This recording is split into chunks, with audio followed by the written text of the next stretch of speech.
Hello friends. तो आज हम जिस महान कवि की बात करने वाले हैं वो प्रयोगवाद और नई कविता साहित्य जगत के जो है प्रतिष्ठित कवियों में से जो है एक हैं। इनका पूरा नाम हम देखें तो सच्चिदानंद हीरानंद वात्स्यायन अज्ञे है, जिनको अज्ञे नाम से भी मतलब जाना जाता है साहित्य में। इनका जन्म देखें तो इनका जन्म जो हुआ है वह 7 मार्च 1911 को हुआ है। और ये जो है हिंदी में अपने समय के सबसे चर्चित कवि, कथाकार, निबंधकार, पत्रकार, संपादक, यायावर, अध्यापक जो है रहे हैं। इनका जन्म 7 मार्च 1911 उत्तर प्रदेश के जो है कस्या पुरातत्व खुदाई शिविर में हुआ है। ठीक है, तो इनका जो है उत्तर प्रदेश के कस्या के जो है कस्या नामक गांव वो पुरातत्व खुदाई शिविर में हुआ है। बचपन जो इनका है बीता वो है लखनऊ, कश्मीर, बिहार, मद्रास यहाँ पे बीता है। बीएससी करके अंग्रेजी में एमए करते समय क्रांतिकारी आंदोलनों से जुड़ गए और जुड़कर जो है बम बनाते हुए जो है पकड़े गए। वहाँ से फरार भी हो गए और सन 1930 में जो है अंत में पकड़ लिए गए वापस। ठीक है, तो पहले एक बार वो जो है उनके हाथ से चले गए, निकल गए थे, लेकिन फिर 1930 में दोबारा पकड़े गए थे ये। तो आगे जो है प्रयोगवाद एवं नई कविताओं के साहित्य जगत में जो है प्रतिष्ठित जो करने वाले जो है कवियों में एक हैं। अनेक जापानी हाइकू कविताओं को आगे ने जो है अनुदित किया और बहुआयामी व्यक्तित्व के धनी और प्रखर कवि होने के साथ साथ आगे की फोटोग्राफी भी जो है उम्दा हुआ करती थी।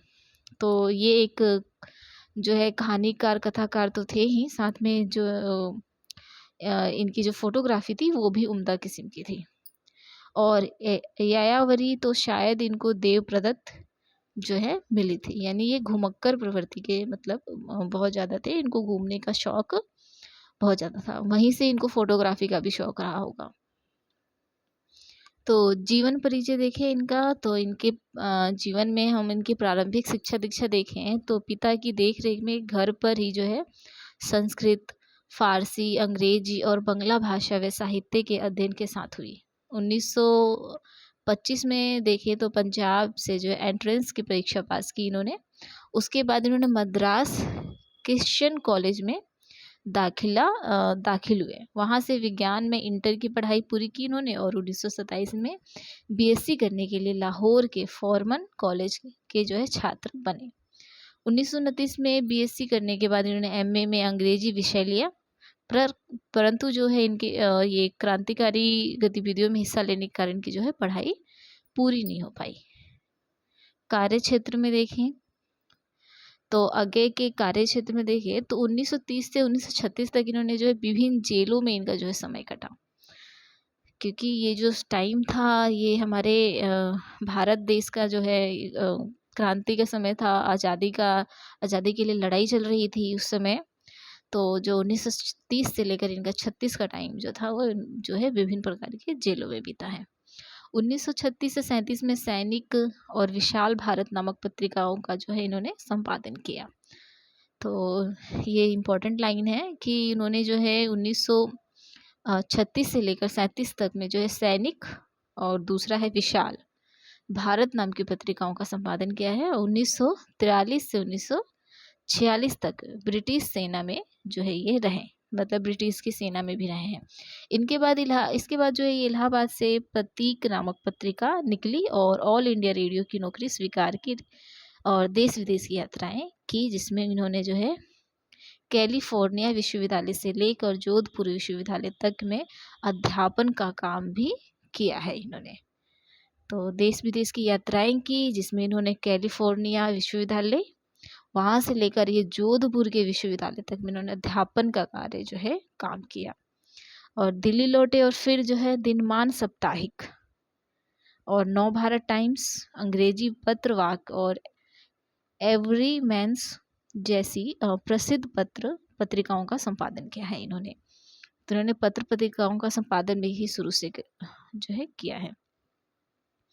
उसके बाद हम देखें इनका 1980 में इन्होंने जो है वत्स वत्सल निधि नामक एक न्यास की स्थापना की, जिसका उद्देश्य साहित्य और संस्कृति के क्षेत्र में कार्य करना था। और दिल्ली में ही जो है 4 अप्रैल को जो है 4 अप्रैल 1987 को जो है इनकी मृत्यु हो गई। तो दिल्ली में जो है जब ये आए थे तो वहीं पर इनकी जो है 4 अप्रैल 1987 को जो है मृत्यु हो गई थी। और ये है 1984 में आंगन के पारद्वार पर इन्हें जो है साहित्य अकादमी का पुरस्कार मिला था। तो ये भी इम्पोर्टेंट है कि इनको जो है कौन सा अकादमी का पुरस्कार मिला था। तो आप बोल सकते हैं कि जो आंगन के पारद्वार जो इनकी रचना है उस पर साहित्य अकादमी का पुरस्कार मिला था। और 1978 में कितनी नावों में कितनी बार, इस पर जो है भारतीय ज्ञानपीठ जो है इनको पुरस्कार मिला था। ठीक है, तो साहित्य अकादमी और भारतीय ज्ञानपीठ पुरस्कार 2 पुरस्कार इनको मिले थे। कितनी नावों में कितनी बार, इस पे भारतीय ज्ञानपीठ पुरस्कार, और आंगन के पार द्वार में साहित्य अकादमी पुरस्कार। इनकी प्रमुख कृतियां देख लेते हैं। तो प्रमुख कृतियों में आता है कविता संग्रह, जिसमें हम देखेंगे कि भगन दूत 1933, ठीक है, और चिंता 1942, इतलयम जो है इनका 1946, हरी घास पर क्षण भर 1949, आवरा अहेरी 1954, इंद्रधनुष रौंदे हुए ये जो है 1957, अरि ओ करुणा प्रभा में 1959, आंगन के पार द्वार 1961, ठीक है 1961 है। और कितनी नावों में कितनी बार, जिन पे इनको जो है भारतीय ज्ञानपीठ का पुरस्कार मिला वो 1967 जो इसका प्रकाशन वर्ष है। क्योंकि मैं उसे जानता हूँ 1970, सागर मुद्रा 1970, पहले मैं सन्नाटा बुनता हूँ, ये 1974 की रचना है। उसके बाद आता है महावृक्ष के नीचे 1977, नदी की बाग पर छाया 1981, prison dredge and other poems, ये जो है अंग्रेजी में है और ये 1946 में है। कहानियां हैं इनकी जो है विफतगा 1937, परंपरा 1944, कोठरी की बात 1945, शरणार्थी 1948, जयदोल है 1951। उपन्यास देख लेते हैं इनका। अभी तक हमने कहानी संग्रह की बात की, इनकी काव्य संग्रह कहानियाँ, और अब है उपन्यास। तो उपन्यास में सबसे फेमस इनका उपन्यास जो है वह है शेखर एक जीवनी, जो है नेट की परीक्षा हो या अदर परीक्षाओं में भी इसके बारे में पूछा जाता है। तो शेखर एक जीवनी, इसका 2 भाग है, प्रथम है उत्थान, द्वितीय है इसका संघर्ष। ठीक है, प्रथम जो है वह 1941 और द्वितीय जो संघर्ष भाग है इसका वो 1944 में आया है। नदी के पार द्वार 1951, अपने अपने अजनबी 1961, ये इनके जो है प्रसिद्ध उपन्यास हैं। यात्रा वृतांत में ये इनकी फेमस यात्रा वृतांत में आता है अरे यायावर रहेगा याद 1953, एक बूंद सहसा उछली 1960। फिर आता है निबंध संग्रह में हम देखेंगे कि सब रंग त्रिशंकु 1945, आत्मने पद 1960, आधुनिक साहित्य एक आधुनिक परिदृश्य आलवार 1971, और सब रंग और कुछ राग जो है 1956, लिखी कागद कोरे 1972। तो इनकी कुछ आलोचनाएं हैं, तो आलोचनाएं को देखते हैं। त्रिशंकु जो है 1945, आत्मने पद जो है 1960, भवंती 1970, अद्यतन 1971 में। संस्मरण जो है इनकी स्मृति लेखा है। डायरियाँ जो है इनकी भवंती, अंतरा और शाश्वती है। विचार गद्य जो है इनकी संवत्सर। नाटक है प्रियदर्शी, नाटक है इनका उत्तर प्रियदर्शी। जीवनी है राजकमल राय द्वारा लिखित शेखर से सागर तक। तो जो इनकी जीवनी है वह है राजकमल द्वारा लिखित है शेखर से सागर तक।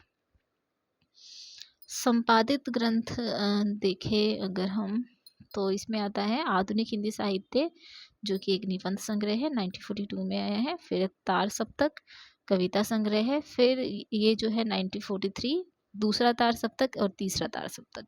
ये कविताई संग्रह है जो 1951 और 1959 में आया है, प्रकाशित हुआ है। तो नए एकांगी 1952, रूपांबरा 1960। इसके बाद जो है इनका लगभग समग्र काव्य सदा नीरा 2 खंड नाम से संकलित हुआ है, तथा अन्य विषयों पर जो है लिखे गए सारे निबंध सर्जना और संदर्भ तथा केंद्र और परिधि नामक ग्रंथों में जो है संकलित हुए हैं। तो इनके जो अन्य निबंध है वे सर्जना, संदर्भ तथा अन्य केंद्र और परिधि नामक ग्रंथों में संकलित हुए हैं।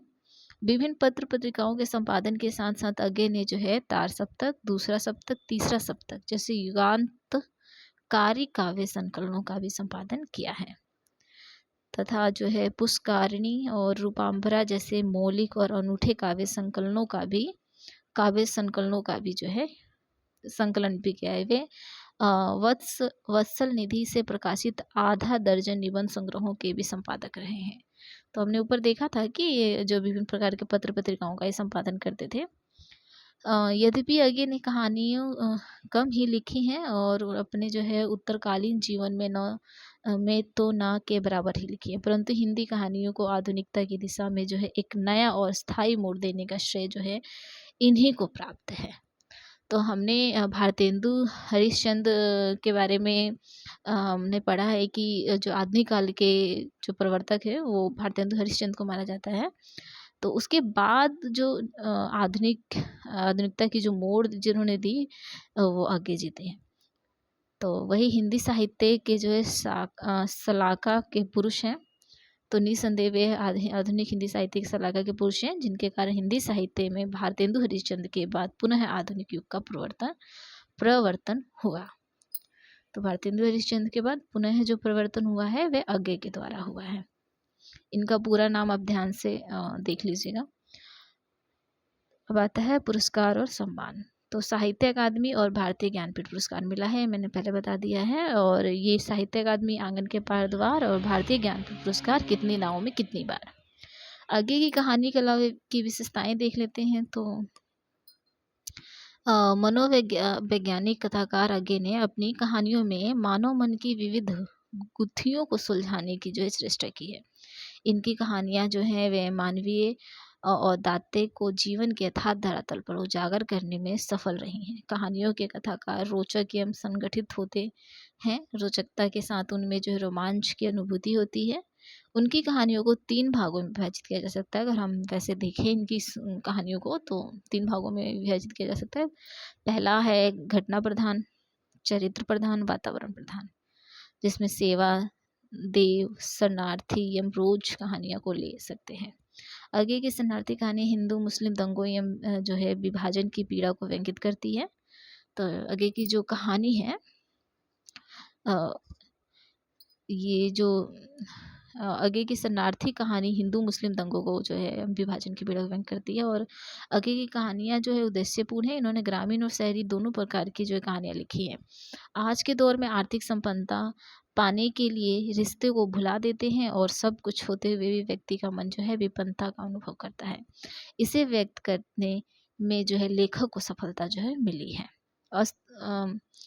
आगे के जो है पात्र आगे के सॉरी ये गलत हो गया। आगे के पात्र जो संवेदनशील, भावुक, यथार्थ एवं मानवीय दुर्बलताओं से युक्त होते हैं। तो जो इनके कहानियों के पात्र होते हैं वे भावुक, संवेदनशील, यथार्थवादी एवं मानवीय दुर्बलताओं से युक्त होते हैं, जिसमें मन जो है कब खिन्न हो उठता है, इसका मनोवैज्ञानिक कारण लेखक ने प्रस्तुत जो अपने उसमें अपनी रचनाओं में करते हैं।